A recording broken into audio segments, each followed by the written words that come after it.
जय श्री राम। सत हनुमान। आज मेरे साथ एक प्रयोग करिए।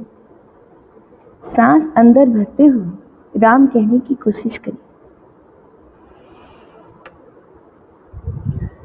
नहीं हो पाएगा। अब सांस बाहर छोड़ते हुए राम कहने की कोशिश करते हैं। राम। कितना सरल हो जाता है। अर्थात राम संचय में नहीं, भरने में नहीं, त्यागने में प्राप्त होंगे। जो सांस हमारे जीवन के लिए इतनी आवश्यक है, उसे भी हम क्षण भर से ज़्यादा भीतर रोक कर नहीं रख पाते। अगले ही पल उसे छोड़ना पड़ता है, त्यागना पड़ता है। प्रभु राम को पाने की इच्छा अगर दृढ़ हो तो प्रकृति के हर कण से राम मार्गदर्शन करने लगते हैं। अपना शरीर, अपनी आत्मा भी गुरु की भांति व्यवहार करने लगती है। केवल एक बार मन में इच्छा तो करके देखिए। प्रभु राम खुद गुरु बनकर आपके सामने बैठ जाएंगे। राम, लक्ष्मण और सीता जिस बरगद के पेड़ के नीचे विश्राम कर रहे हैं, उस गांव के लोग उन्हें देख देख कर बहुत आनंदित हैं। तभी श्री राम लक्ष्मण को आज्ञा देते हैं कि अब चलना चाहिए। तो लक्ष्मण कोमल वाणी से लोगों से आगे का रास्ता पूछते हैं। ये सुनते ही सभी स्त्री पुरुष दुखी हो गए। उनके शरीर पुलकित हो गए और नेत्रों में वियोग की संभावना से प्रेम का जल भर आया। जहाँ थोड़ी सी देर के लिए प्रभु ने केवल विश्राम किया है, वे लोग भी प्रभु के चले जाने के बारे में सोचकर दुखी हो रहे हैं। उनका आनंद मिट गया और मन ऐसे उदास हो गए मानो विधाता ने दी हुई संपत्ति छीन ली हो। कर्म की गति समझकर उन्होंने धैर्य धारण किया और अच्छी तरह विचार करके, निर्णय करके सुगम मार्ग बतला दिया। लखन जानकी सहित तब गवन कीन्ह रघुनाथ, फेरे सब प्रिय वचन कही, लिए लाई मन साथ सियावर राम। जय जय राम मेरे प्रभु राम, जय जय राम। तब लक्ष्मण जी और जानकी जी सहित श्री रघुनाथ ने गमन किया और सब लोगों को प्रिय वचन कहकर लौटाया, किंतु अब उनके मनों को अपने ही साथ लगा लिया। फिरत नारी नर अति पछताहि, देहि दोष देहि मन माहि, सहित विषाद परस्पर कहै, विधि कर तब उल्टे सब अहै। निपट निरंकुश निठुर निसंको, जेहि शशि कीन सरोज सकलंको, रुख कलप तरु सागर खारा, तेहि पठय बन राजकुमारा। जौ पे इनहि दीन बनवासु, कीन्ह बादि विधि भोग बिलासु। ए बिचरहि मग बिनु पद त्राना, रचे बादि विधि बाहन नाना। ए मही परहि डासी कुस पाता, सुभग सेज कत सृजत विधाता। तरु बरबास इन्है विधि दीना, धवल धाम रचि रचि श्रम कीना। जौ ए मुनि पट धर जटिल, सुंदर सुठि सुकुमार।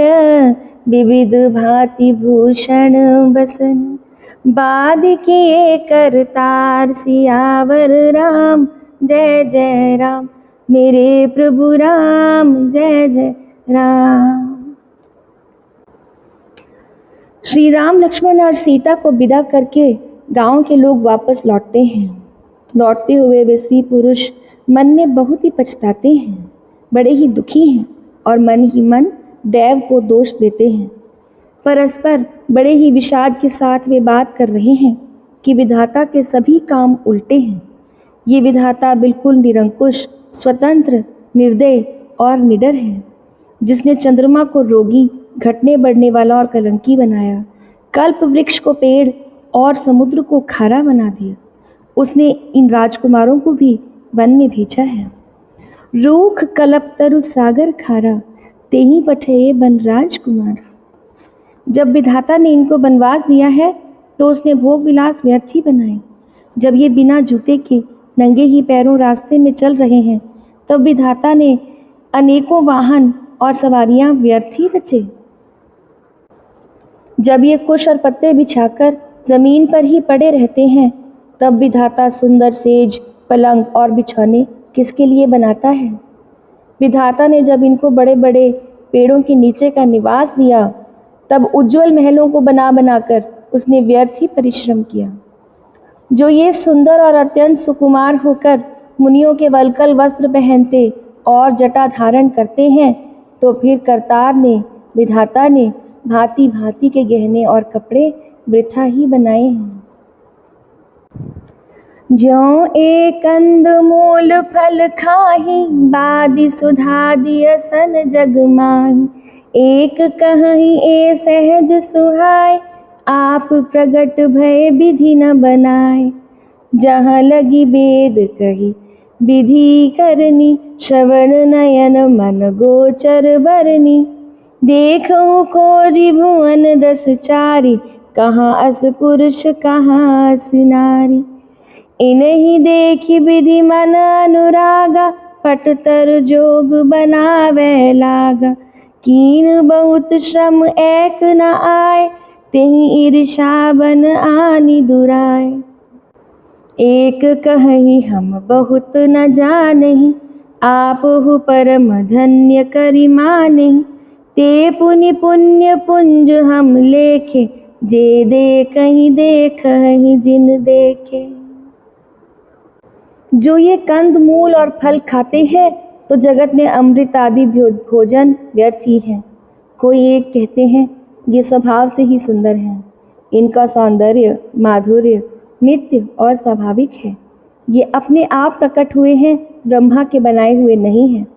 हमारे कानों, नेत्रों और मनों के द्वारा अनुभव में आने वाली विधाता की करनी को जहाँ तक वेदों ने वर्णन करके कहा है वहाँ तक 14 लोकों में ढूंढ कर देखो, ऐसे पुरुष और स्त्रियाँ कहाँ हैं? कहीं भी नहीं है। इसी से सिद्ध होता है कि ये विधाता के 14 लोकों से अलग हैं और अपनी महिमा से स्वयं ही निर्मित हुए हैं। इन्हें देखकर विधाता का मन अनुरक्त हो गया होगा, मुग्ध हो गया होगा, तब वह भी इन्हीं की उपमा के योग्य दूसरे स्त्री पुरुष बनाने का प्रयास करते होंगे। उसने बहुत परिश्रम किया परंतु कोई उसकी अटकल में ही नहीं आए, कोई पूरे नहीं उतरे, वो सफल ही नहीं हुए। विधाता इनके जैसे स्त्री और पुरुष बना ही नहीं पाए। इसी ईर्ष्या के मारे उसने इनको जंगल में लाकर छिपा दिया है। कोई ये कहते हैं हम बहुत नहीं जानते, हाँ, पर अपने को परम धन्य अवश्य मानते हैं जो इनके दर्शन कर रहे हैं। और हमारी समझ में वे भी बड़े पुण्यवान हैं जिन्होंने इनको देखा है, जो देख रहे हैं और जो देखेंगे। एहि विधि कही कही वचन प्रिय, लेहि नयन भरी नीर। किमि चली हई मार्ग अगम, सुठि सुकुमार शरीर सियावर राम।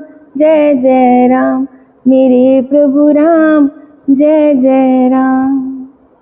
इस प्रकार प्रिय वचन कह कहकर सब नेत्रों में प्रेम अश्रुओं का जल भर लेते हैं और कहते हैं कि ये अत्यंत सुकुमार शरीर वाले दुर्गम कठिन मार्ग में कैसे चलेंगे।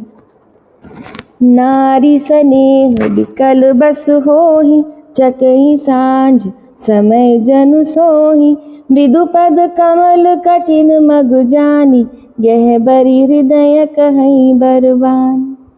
स्त्रियां स्नेहवश विकल हो जाती हैं, मानो संध्या के समय चकवी भावी वियोग की पीड़ा से सो रही हो, दुखी हो रही हूँ। चकई सांझ समय जन सोही। इनके चरण कमलों को कोमल तथा मार्ग को कठोर जानकर वे व्यथित हृदय से उत्तम वाणी कहती हैं। पर सत मृदुल चरण अरुणारे, सकुचति महि जिमि हृदय हमारे। जो जगदीश इन्हई बन दीना, कस न सुमन मैं मार्ग कीना। इनके कोमल और लाल लाल चरणों को छूते ही पृथ्वी वैसे ही सकुच